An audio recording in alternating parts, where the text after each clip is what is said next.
Hello and welcome everyone to the third Tech It Out for December. It's the special holiday edition. Why is it the special holiday edition? Well, maybe no particular reason except that we are having it in December. And also we might just be talking about some things that would be great presents for a loved one or hey, maybe for yourself as well. Why not?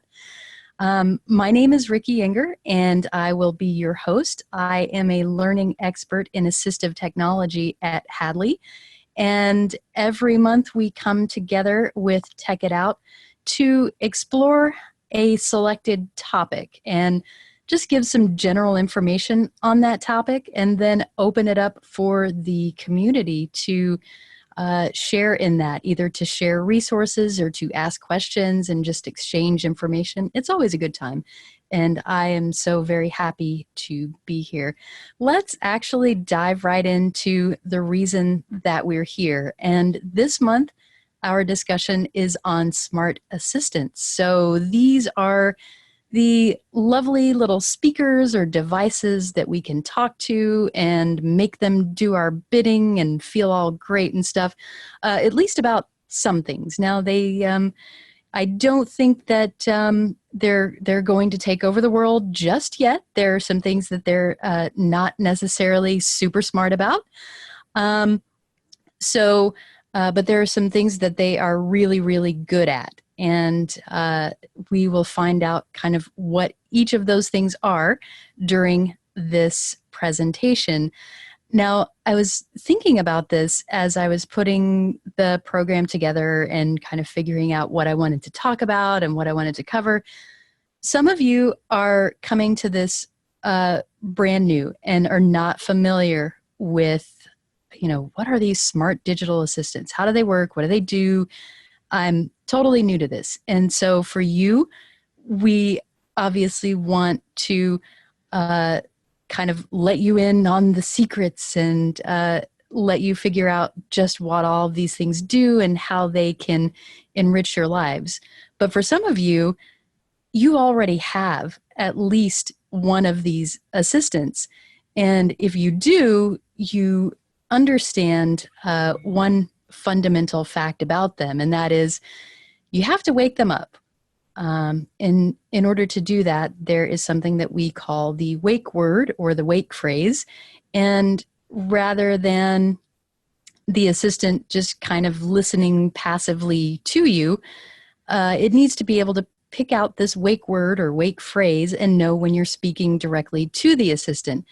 So the challenge is, how do you talk about these assistants without naming them and setting off everyone's assistant who owns one already?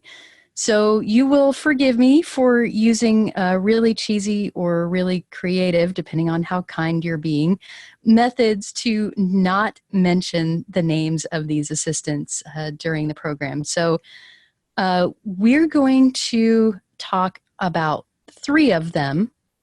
That doesn't mean that there are only three, but we're going to concentrate on three. And then, of course, when the questions open up and perhaps you have a question about Cortana or the like, that is a smart assistant as well, and we'll be happy to talk about that. For now, though, we're going to focus on Siri. We're also going to focus on Google. And last, we're going to focus on Amazon's assistant, which we'll call Alex with an A for now. So those are the three things that we're covering.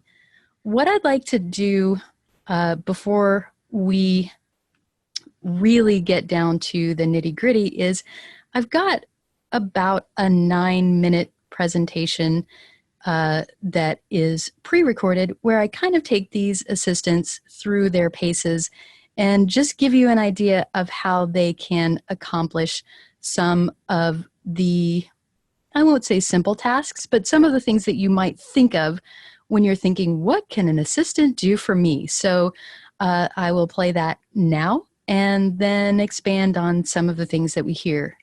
What kinds of things would we like our smart assistants to do? Maybe simple things like check the weather. Hey Siri, what's the weather like today? It's currently partly cloudy and 66 degrees in Charlotte. What's the weather today? Right now in Charlotte, it's 67 degrees Fahrenheit with partly sunny skies. Throughout the day you can expect more of the same, with a high of 67 degrees and a low of 38 degrees. Hey, what's the weather like today? Today in Charlotte, it'll be partly cloudy, with a forecasted high of 67 and a low of 39. We can also do things like set reminders for ourselves. Hey Siri, remind me to get K-Cups at 3 p.m. Okay, I added Get K-Cups to your reminders for today at 3 p.m. Hey, remind me to get K-Cups at 3 o'clock. Okay, I'll remind you at 3 p.m. Remind me to order K-Cups at 3 o'clock. Okay, I'll remind you at 3 p.m. Okay, so let's play some music. Hey, play some holiday tunes. Okay, here are some songs.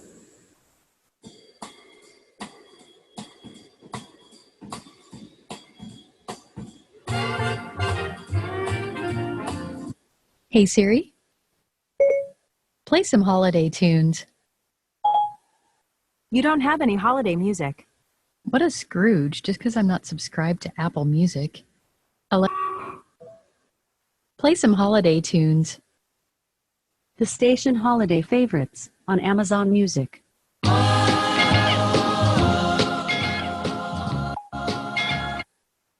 about some podcasts? Hey, play the Blind Bargains Cast podcast. Sure, here's the latest episode of Blind Bargains Audio, featuring the BBQAST, technology news, interviews, and more. Blind Bargains QAST 166, Talking Shields.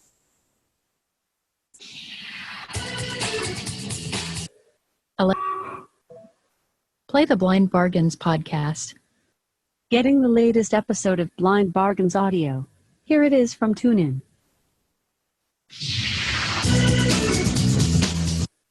Hey Siri, play the Blind Bargains podcast.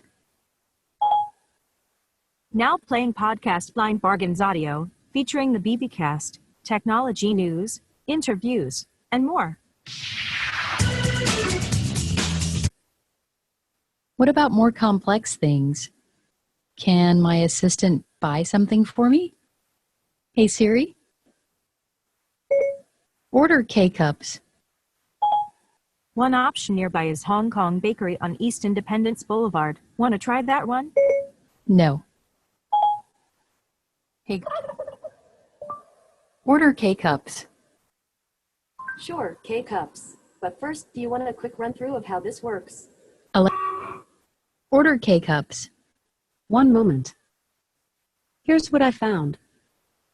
Based on your order history, I found San Francisco Bay 1 cup, coffee, French roast, 80 count. It's $34.49. Can my assistant change the temperature in my home? Hey, set the temperature to 72 degrees. You got it, setting the hallway to 72 degrees. Hey, what's the temperature in the hallway? Heating is set to 72, with a current temperature of 74. Hey Siri, set the temperature to 72 degrees. It looks like you haven't set up any HomeKit accessories. You can connect smart devices, like lights, locks, and thermostats, in the Home app. Unless you have a Google Nest thermostat, which we don't work with because we hate Google right now. Set the temperature in the hallway to 72 degrees. I didn't find any smart home devices under Ricky's account. To get started, go to the Smart Home section of the Alexa app. Can my assistant make me smarter? Like maybe define a word for me. Hey, define perspicacious. Here's the definition of perspicacious.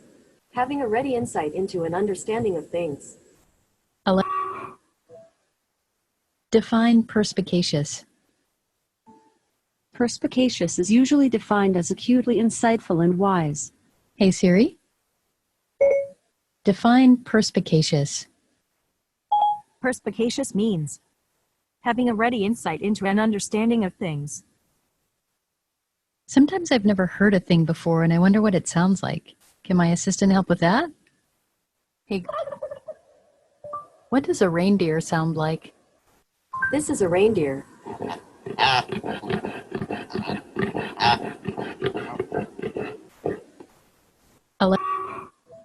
What does a reindeer sound like? I'm still learning certain sounds. I'll share them with you as soon as I can. Hey Siri, what does a reindeer sound like? I found something on the web about what does a reindeer sound like. Check it out. Hey, sometimes I like to have fun. Can my assistant play games? Hey Siri, let's play Mad Libs.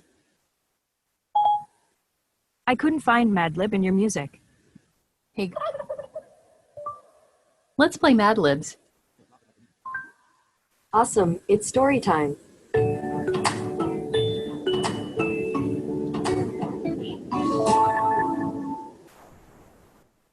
This is Mad Libs, the world's greatest word game. I'll ask for some words and we'll make a story. Want to try my holiday Mad Lib? Let's play Mad Libs. Welcome to Mad Libs, the world's greatest word game. Would you like to start a Mad Lib? All that gaming made me thirsty. I wonder if I can whip up something yummy to drink. Hey, give me a recipe for eggnog.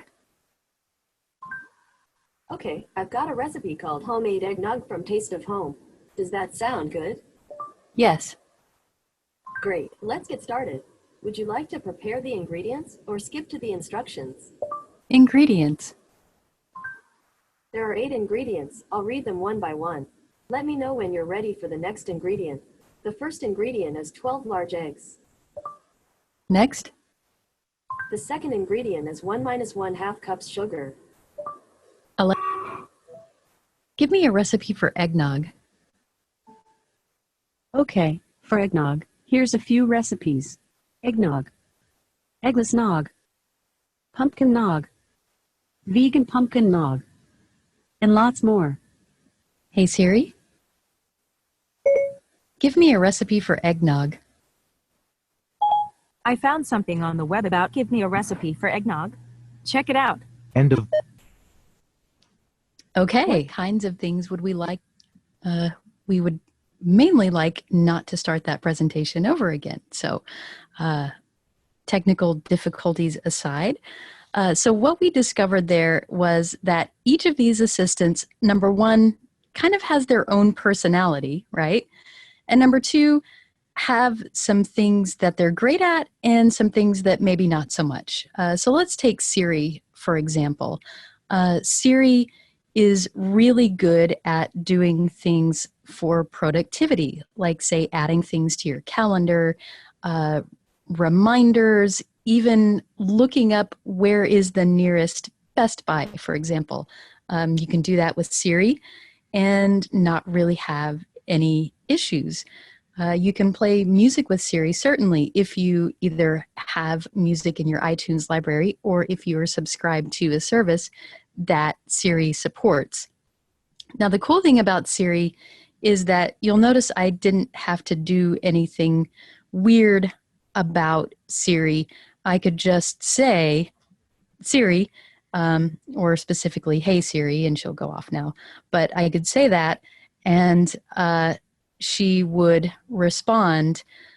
The reason that she can do that and that I don't have to be careful what I say in terms of Siri's wake word is that hey Siri is specifically keyed to your voice. So if you're setting up Siri as an assistant, then it's only going to be paying attention and listening for your voice. So somebody can't come in the room unless they can do a really good impression of you and say Siri, and it would respond to them. So that's one nice thing about Siri. A couple of things Siri wasn't so great at: looking up some information. So for example, the example I gave was getting a recipe, right? Siri can sort of do that, but what happens is Siri is assuming, and rightly so in most cases, that you're using it from a phone or a tablet that you're actually interacting with. So Siri can say, I found something on the web about give me a recipe for eggnog, and it's going to show you the website that it found and expect you to then interact with it. Whereas Google and the Amazon one, which I can't say, will actually give you either step-by-step instructions in the case of Google, or in the case of Alexa, you'll be able to choose from a few of them and take a look. So that's Siri, really great at productivity. If you ever have questions about bands or who starred in, that old movie that's playing on TV, Siri is going to be able to give you that information no problem, because it's really good at looking up things that, go figure, are found in iTunes. So Apple selling some of these entertainment things like music and movies, they have this repository of data that they can pull from when it comes to questions like that. So those are some things that Siri is good at, and perhaps not so good. How about Google? Google is all about the data. Google wants your data, of course, and Google has a lot of data as a very, very large, primarily, began as a search engine. So their job is to collect data and compile it into something that can be pulled from as needed. So whenever you have a question, like you wanted to know what a particular animal sounded like, we can get Google to calculate math problems. We can also ask Google about some of these entertainment questions and the like. It may not be as quick to respond as Siri was. It's all in what the assistant was designed to do and the company that's making the assistant. So Apple cares about, we want you to buy our devices, and we would like it if you would purchase things on iTunes and have a giant iTunes library. That's kind of what we're about. Google is, we want your data. We have a bunch of data and we want more data. Amazon wants to sell you things. Now, Google, as we heard in the example, you were able to order K-Cups, but it gives you multiple options for ordering them. And had we continued down that path, we would have seen we can get them from various vendors like Walmart and different things that Google has access to. For Amazon, what is Amazon doing? Again, Amazon wants you inside their ecosystem, and Amazon kind of would like to sell you some things from Amazon. So the cool thing about this, Alex with an A, is that you can ask her to order things from you, and she's going to look at your personal Amazon order history first and recommend things that you've already bought before, and make it super easy for you to just say, order whatever. And she responds, okay, whatever. That's going to be shipped to you in a couple of days. That is the part of the process where Amazon really wants to shine. Google and Amazon also like to play games. They want to be seen as kind of, the cool assistants. Hey, you can have fun with us, right? So there are a ton of games that you can play on either of these assistants. And I think Siri has a couple of games as well. You can certainly ask Siri to tell you a joke, and you might try that at some point. But that's a nice thing about Google and Amazon specifically is that you can play things. You can also do with all three of these assistants some amazing, amazing things. We heard in the demo that I was actually adjusting my thermostat in my house. This is a huge, huge change from, for me, literally 6 months ago, I had something mounted on the wall that had an LED screen that I couldn't read, and it had 2 buttons on it, and there was almost no way to know what the temperature was, because even using something that you might be able to OCR the text on the screen, there was glare from the screen or what have you, and it just couldn't read what the temperature was, let alone what you were setting it to. And is it heat? Is it cool? What is it? Now, with all three of these assistants, you can not only get a thermostat that will interact with them, but you can also get things like lights and door locks. And so you can actually unlock your house from your phone. Or in the case of using a voice assistant, you don't have to go around to every door in the house and go, are you locked? Are you locked? Okay, now I got to go downstairs and do this. You can simply tell your assistant to lock all the doors if you have installed one of these locks which communicates with it, and it will do that. The same is true for lights. You can have it turn on a specific light or turn off a specific light. And there are even things called smart plugs. So let's say that you have a fan and you want that to be turned on whenever you say, but it's not like there's going to be a huge market for smart fans, right? Not necessarily. So how do we get around this and still have this really cool automated ability in our homes to say, turn on the fan and have it happen? Well, along come smart plugs. And the smart plugs are the things that interact with your assistant. So you can tell them to be turned on or off, and they will happily do that. Now, each of these assistants is able to interact in this way. You did notice in my demo, unfortunately, that Apple does not interact with my particular thermostat. And you're also going to find that with Google and Amazon. They will have certain things that they work with and certain things that they don't. So you have to consider when you are researching which of these assistants you want, assuming that you want to just have one and stick with it, right? You got to think about, okay, what do I want to use this with?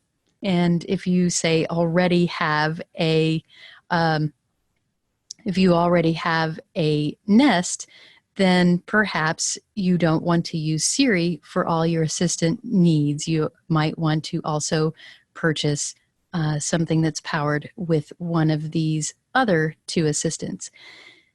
Now I want to talk just briefly about, where can you find these assistants? And then we'll get to the fun part and open it up for questions and, of course, for all of you to share your experiences and information.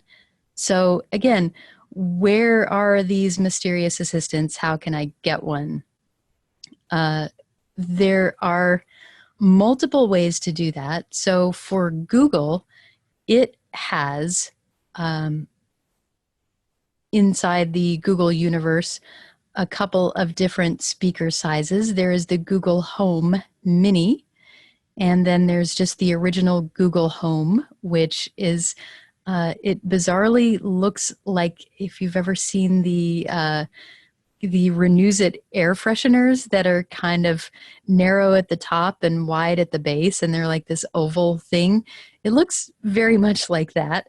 And so that's the Google Home. And then there's the Google Home Max, which is a nice big stereo speaker that puts out great sound. and has the Google Assistant inside it. You can also use the Google Assistant from Android phones or tablets. So if you have an Android phone or a tablet, you can set up the ability to say this wake word, okay, gobble gobble, and off it goes on your Android phone or your tablet. There are some third-party speakers that also have Google Home available in them. And one of them, actually, my son has, and it's an Insignia alarm clock. So it actually functions as, oh, hey, you can set an alarm as you might expect in the same way that you would with any other Google device, but it displays the time on it. So it looks like a traditional alarm clock, but you can set it by voice. It will show the temperature outside and some other really neat things. But other than that, it's basically a Google Home powered speaker. Now, for Amazon's lovely assistant, that is found in there are so many of these now that I can't keep track of them. There's like the Echo Dot, the Tap, the original Echo. There's one called the Echo Show, which has a screen on it and does some really crazy things. Like you can actually take a picture of your outfit and get opinions, I think partly powered by AI, and partly powered by votes from humans as to which of these outfits looks best on me. So these are all over the place and can range anywhere from $50 to, I believe the Google Home Max is $399. So a wide array of price ranges there. Also, just like Google, Amazon does have this assistant inside its own tablets. So if you've heard about the Fire tablet, perhaps you have one, you can use that. And in fact, that is what I used in my demo today. I have Google Homes everywhere, but I didn't have so many of the Amazon-based assistant. So I was really happy that the experience from the Amazon tablet was just as powerful as if I had bought a powered speaker. Now, one last thing, and we'll open it up for questions. How do you interact with these things? What can you do? How do you perhaps even change the wake word?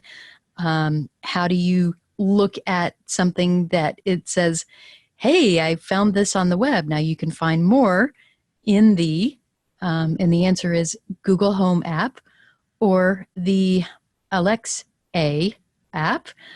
Each of those will give you some configuration options and settings, including the ability to add one of these smart home devices that we talked about, like a plug or a lamp or thermostat or what have you. So each of these assistants has its own app where you can configure it. In the case of Siri, Siri is what it is right out of the box. So your phone or your iPad is where you're using Siri. Now, if you have the HomePod, that is Apple's answer to the Google Home and these Amazon devices.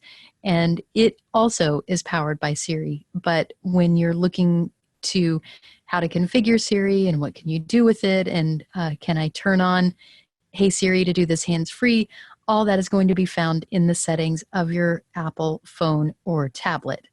Okay, so with all of that said, I have talked for enough, at least for a minute or two, while you all think about the questions that you have, and you can begin raising your hand, and as one person has done already, so Martin Nelson, you are first up. Your question.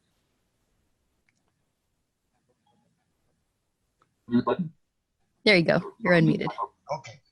I have Google Home and all that Alexa, and one of the concerns I had was that Amazon, Echo, and Google did not speak except in English. But recently, Google Home added other languages to it, and I also speak Spanish. So I added the Spanish to it, and in the beginning, when I asked for news, it would go to Mexican news sources and give me the news. But recently, for some reason, I don't know if I did something in the settings, but now when I speak in Spanish and ask for news, it gives me only news in English. I was wondering if you have any idea how I might correct that. My answer is I don't think that it's you. I think that it's an issue that Google is currently having. We did the same thing. We added German to it because my fiance and I were doing a demo, and so we added German.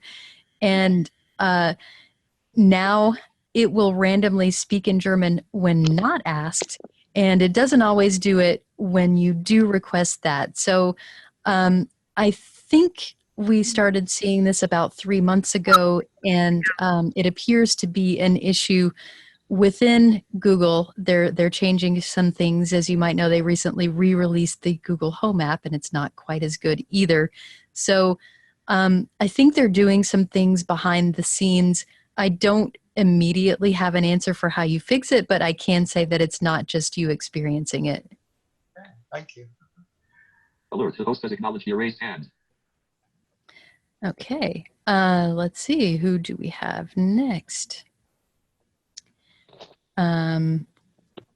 We've got someone on the phone, 1920***27. I'm going to go ahead and unmute you, and it should tell you that you're unmuted. So when I do that, you'll be able to ask your question. Okay, go right ahead. You're unmuted on the phone. I have a question about Siri. Go right ahead. When you ask her something, she'll pull up a website, but how do I get her to read the web page? You'll have to actually open that site. So what she brings up is the kind of a portion of the site, and as you explore around the screen, you'll be able to double tap on that to launch the site itself in Safari, because I don't believe that she will read the entire site just in that small portion of the screen. Right, but then when I get onto Safari, how do I get her to read it? So that is, once the site is open in Safari, then rather than Siri reading it, you would be using VoiceOver or Zoom or whatever you typically use to read your web pages. Okay. And so you can just do your two-finger flick down. Yeah, you're absolutely right. It seems logical that you would read the whole thing, and yet she doesn't. So once that page is open, then just use your normal commands for how you would read a web page, and that should do it.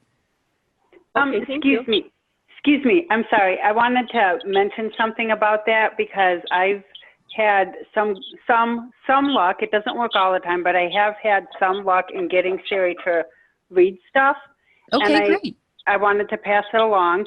One of the things I've noticed is when you're moving very fast and Siri thinks you're driving, Siri will say, "Would you like me to read it to you?" So what I'll do sometimes is I'll pick up my phone and I'll walk really, really fast around my apartment. And sometimes Siri will read it to me. Nice. Okay. That's a good way to get exercise, too. Yeah. It doesn't always work, but a lot of times I can trick Siri into thinking I'm driving as long as I'm moving pretty fast. And then, yeah, so that's all. I love the Thank motivation there. Hey, you want to get this read? Well, do some exercise. Fantastic. Okay, we have SMS 320VL. You're up next with your question. You there? SMS 320. Is that me? I believe it might be. Okay. My question is about security. Good one. Google's connected to the web. Amazon's connected to the web. They're connected to the cloud. How safe are these for use? So this is a really good question. and it's also one that's kind of open-ended, right? So each of these assistants do have switches on them where you can mute the microphone so that none of your information is being, quote, passively listened to. But it is worth keeping in mind that when those microphones are unmuted, this assistant, as quote, dumb as the smart assistant is, you know, its job is just to sit there and listen for the wake word and do things and not try and interpret anything else it hears.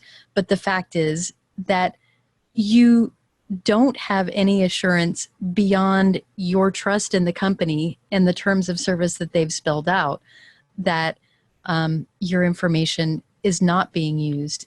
And I think it's something that we all have to think about, not only with voice assistants, but with anything that we do on the internet. We might think I'm posting in a private Facebook group and no one can see that. And the truth is it's on the internet somewhere. And so it could happen.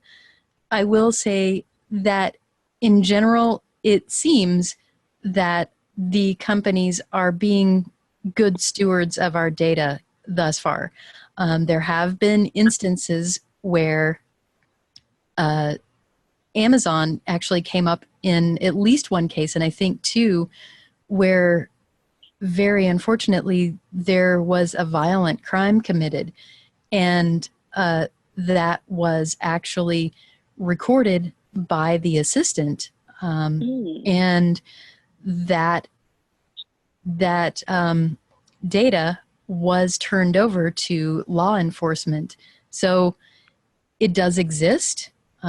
It is there, and it's something that we all want to be aware of, because that's kind of the other side of this, is that as convenient as this is, we have to think of what have we allowed in our homes and how comfortable do we feel about that. And that's an individual decision, of course, but if you ever are concerned and there are things that, you know, you're having a serious discussion and you really want no chance of any device eavesdropping on you, you can flip that switch to mute the thing, or you can simply unplug it and turn it off for a little bit.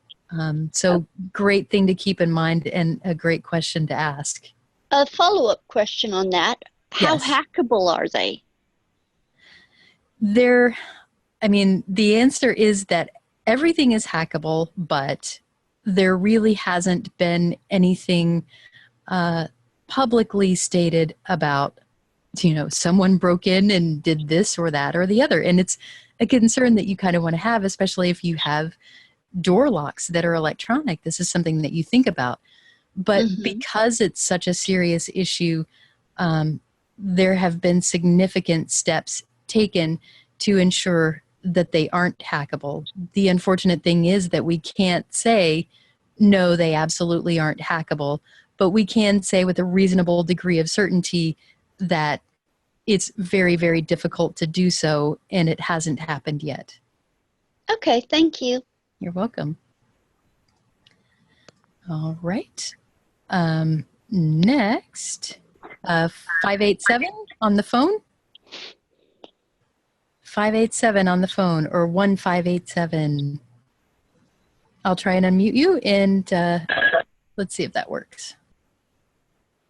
Okay, you're unmuted if you're on the phone and you just got the notification that you've been unmuted. Go right ahead. Hi. Hi.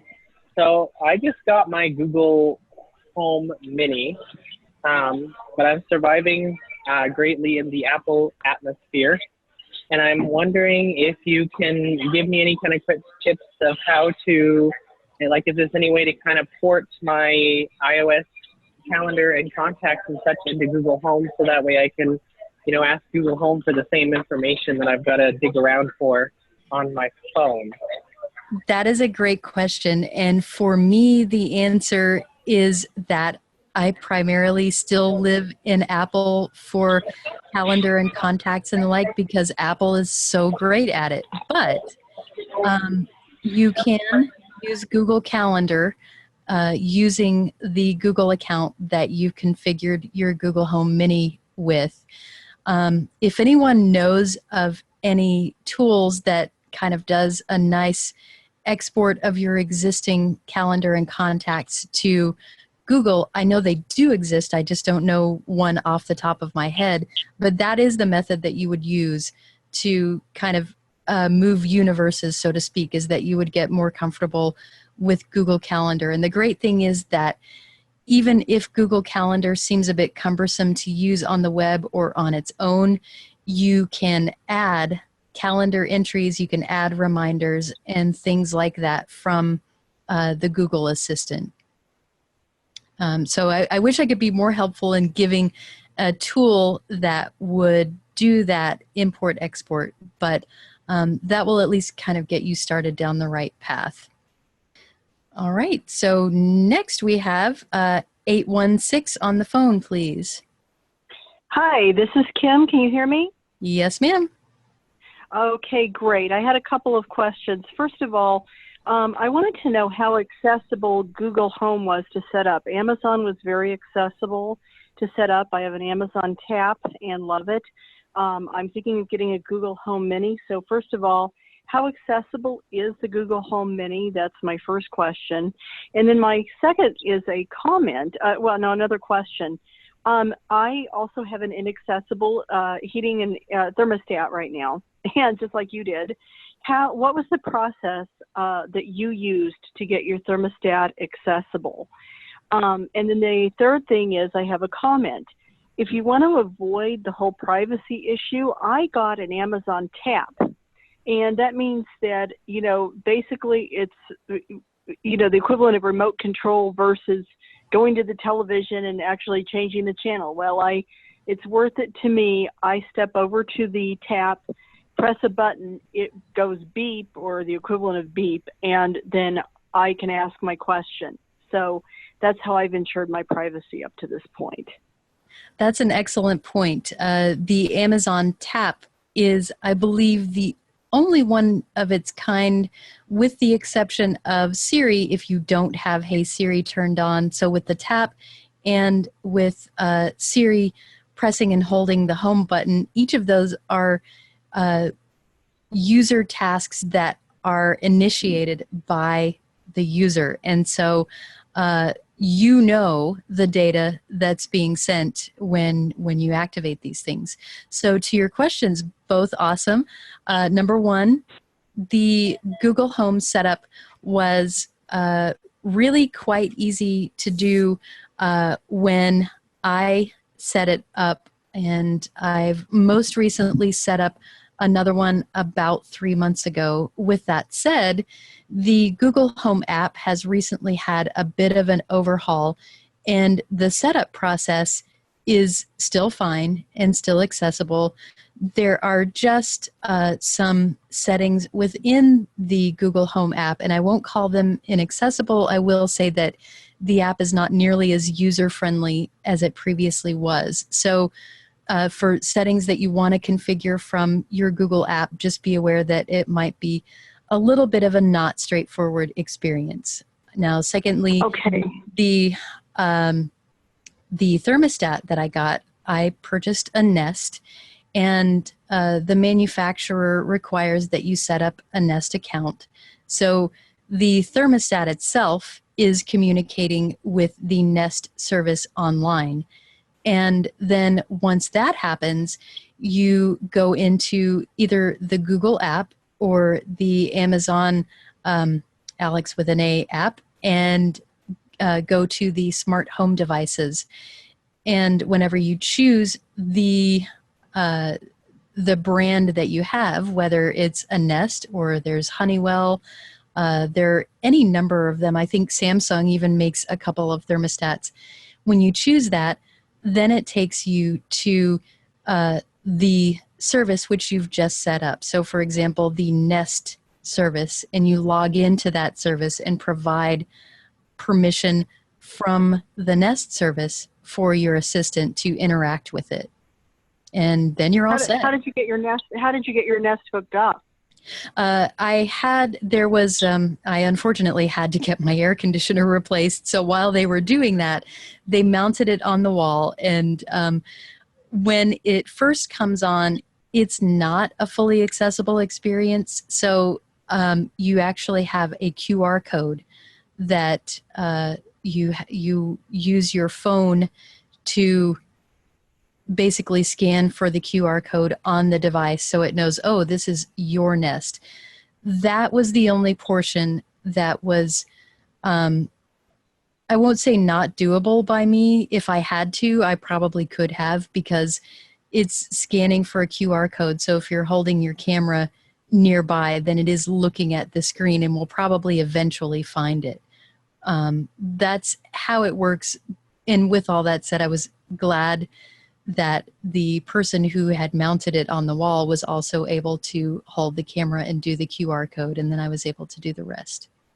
So if you didn't have a repair person, this would have been kind of a huge deal to get this thing mounted and set up and all that. It would have been, for a mechanically disinclined person such as myself, That's me. It would have been, yes. So. Okay. Okay, so since I have sighted people in the house, I'll probably stick with the LED for now, and then if I ever don't, then I'll have to, rethink the options, but at least I know they're out there. What device did you use to set your Google Home up, and what app did you use or whatever? I actually used my iPhone and downloaded the Google Home app to the iPhone, Okay. so it's nice to be able to use an Apple device to communicate with the Google one. I'm definitely cross-platform. Okay. All right. Thank you so much. You're welcome. Okay, 816, you're next, I believe, or I think that was who just spoke. I apologize.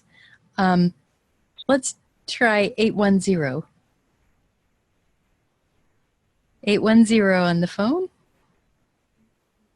I will unmute you. Yep. There you go. There you go. No, I didn't do it. Somebody read it at the hotel with a tap C. Not me. Okay, Somebody I'll go did. ahead and mute you again. So 810, if you do have a question, you can unmute yourself on this next round. For right now, I'm going to move down to 385 on the phone. 385. Hi. Yes. Can you hear me? Yes. Okay. My question is with regard to Lady A, and you know who I'm talking about, Yes, I think. nicely done. If you wish to do something, for example, you would like a list of the games that she can play, how can you get her to give you such a list? That is a good question, and my way of doing this is probably not the most efficient way of doing this. So for anyone who uses this more than I do, certainly feel free to jump in. What I do is not ask her, but rather there is a skills section within the app that you use to configure her, and you can browse to your heart's content. There are literally thousands and thousands of skills. And when I say skills, for those who are not familiar with this particular brand of assistant, this is how you get her to perform certain things, is that you enable a skill. Does anyone have a follow-up to that on what the easiest way to, for example, list the games that she can play, or list the music services that she can connect to? Okay, no answers there. So if anyone does have anything, do please jump in. My first place to start, though, again, would be to look within the skills section of the app. And my gosh, you'll probably spend lots of time there, because if a user can think of it, it exists in there. Let's go for 301 on the phone, please. I'm not 301, so I'm That's okay. not sure if I'm... You jumped ahead. But I'll That's go okay. ahead if it's okay. Yes, Hi. ma'am. Great presentation. Until recently, I only used and had access to Siri, and now, by a strange coincidence, I suddenly have access to both of the others that we've been talking about. And one of the things I found really frustrating with Siri, and unless I didn't understand how to do it, was if I wanted to get a phone number to someplace in a hurry, which I didn't happen to have in my contacts, I found that she wasn't very good at that. She might bring up the address of the institution or the office that I named. And I was wondering if either of the other two are better at that, because I'm assuming that there are other people like me who don't want to put absolutely every repairman and every doctor that you only see once, and every lost and unfortunate partner in your contact. But you may have reasons to, you're in a car, you're running late, you don't have the number, and you've got to call them and say, we're late and here's where we are, or whatever. Do you have a recommendation, either a better way to have Siri do that if she will, or whether the A lady or Google is a better option for me to try? So they all do it equally well or badly, depending on how you look at it. And it's kind of all in how you ask the question. It is more efficient than looking it up yourself, but it may take a little while. So what I tend to do is I will first try, hey, so-and-so, call this business. And a lot of times, as you found, that doesn't work. So I might then say, hey, so-and-so, where is the nearest Best Buy, for example? And she'll say, oh, it's 4 miles away and it's on this street. Is that the one you want? And I can say, call it. So whenever she says, is this the one you want? Yes. And she will usually say, I can call it, or I can give you directions. And you can say, call it.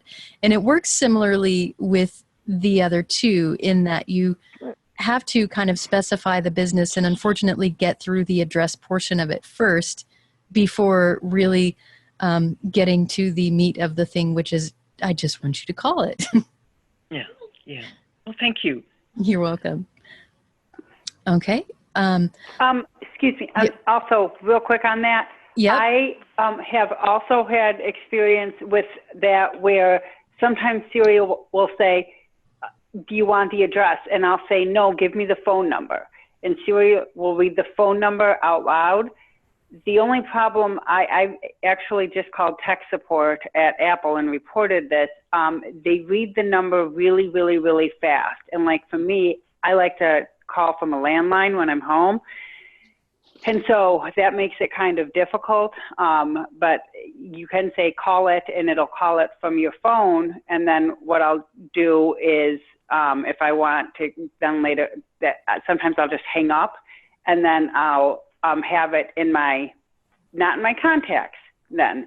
But it'll be in my most recent calls, and then I'll just delete it when I'm done with the number. Awesome. Sounds great. We have time for just a couple more. Go ahead. Who's that? This is 587. This is Jesse. I just wanted to give a tip about the whole calling thing that's being asked about. Go right ahead. I can't seem to get Siri or Alexa to do it properly. Sorry, Echo, to do it properly. But Google Home is absolutely amazing at it. Is phone trees. Thank you. I found I'm really good at, I can phone into a phone tree, like the local accessible ride service in my city. And then if it says, for bookings, press 1, I can say, hey, gobble, gobble, press 1. And it's even been as good as I can say, hey, gobble, gobble, and then recite the digits of my PIN code, and it will enter them. And I haven't gotten Echo to do it, and I don't even think Siri could. But I found it very amazing for navigating phone trees hands-free on the Google Home. That is absolutely fantastic. I'm going to have to try that because I use Gobble Gobble all the time, and that would be wonderful to do that. We are coming right up on the hour, so we have time for one more question. Rod, I believe you were in the chat wanting to raise your hand, and so I want to acknowledge you if you've got time to unmute and ask your question. Uh-oh, sorry. Okay. Apologize for that. So Marcy on your iPhone, last question of the evening. Go right ahead. Uh-oh, now everybody's getting shy. Let's try one more time. Nikki, it's your turn. Go ahead. Space, mute, currently unmuted, button to activate, press space bar. Hi. How are you? Hello. Hi, can you hear me? Yes. Yeah. Okay. I just wanted to say one thing about the Google Calendar. Apple ecosystem, because I'm coming from the other side. I'm all the way into Google. But one thing is, going forward, I'm not sure how to port your Apple Calendar to Google Calendar. I don't know the best way. But going forward, if you create a Google account in Google Calendar, you can add that to your iCloud, and if whatever you add to your iCloud will go to Google. So you add your appointment with Google Assistant, and when you're not home, that will show up on your Apple Calendar. So excellent. Yes, that is perfect for the gentleman who was asking earlier about being able to use the Google Home Mini to, get to calendars and contacts and the like. And that is a nice way to at least, while we don't yet, and I will research this because now I want to know, while we don't yet have a way to or we don't have the name of a tool to port Apple stuff over to Google Calendar, this is a nice way to do that moving forward. It's always so sad when we come to the end of one of these because I feel like there, could be 3 or 4 hours of discussion on this, and this will not be the last time we cover. Sorry, yes? A great way to transition between Apple and Google is an IFTT. Are you familiar with that? Oh, IFTT, yes. That would take maybe a little bit to explain in the time that we have left, but how exactly would you go about doing that? There's a lot of things that if you're already using, and like it goes really well between the two. For example, if you use one of those skills, it will depend on the skill you use.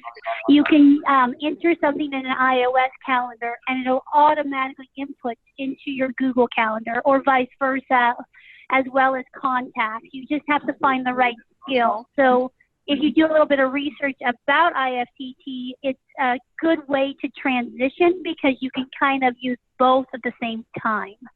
Fantastic. Thank you so much for that. And thank all of you for all of the great questions and suggestions and resources that you have shared this evening. That's going to bring this to a close for this time. And again, this will not be the last one of these that we do. So do stay tuned. Follow Hadley on Twitter or Facebook. That's Hadley Institute. And you can also check out the Hadley website at hadley.edu.